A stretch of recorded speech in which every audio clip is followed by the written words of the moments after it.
அனைவருக்கும் வணக்கம். பிள்ளையார் சுழியின் தத்துவம். நாம் எதை எழுத துவங்கினாலும் நாம் மேற்கொள்ளக்கூடிய காரியமானது எவ்வித இடையூறுமின்றி நல்லபடியாக முடிய வேண்டும் என்பதன் பொருட்டு பிள்ளையார் சுழி இடுகிறோம். பிள்ளையார் சுழி என்பது ஊ என்ற எழுத்தும் அதற்கு கீழே 2 கோடுகளும் ஆகும். இப்படி செய்யப்படும் காரியங்கள் எவ்வித காரிய தடையும் இல்லாமல் நல்லபடியாகவே இன்று வரை முடிந்து வருகின்றன என்பதும் கண்கூடு. இதன் தத்துவம்தான் என்ன? பொதுவாக எழுத்து என்பது என்ன என்று ஒவ்வொருவரும் புரிந்து கொள்ள வேண்டும்.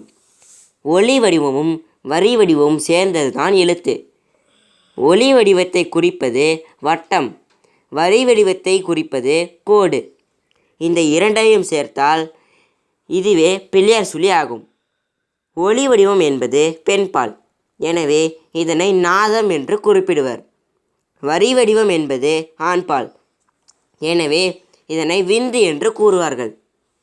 இங்கே நாதம் எனப்படுவது சக்தி, விந்து எனப்படுவது சிவன். ஆக இருவரையும் வேண்டி வணங்கி இடப்படும் குறியே பிள்ளையார் சுழி ஆகும். ஹரஹர சங்கர ஜெய ஜெய சங்கர காஞ்சி சங்கர காமகோட்டி சங்கர ஸ்ரீ மகா பெரிவா சரணம். நன்றி, வணக்கம்.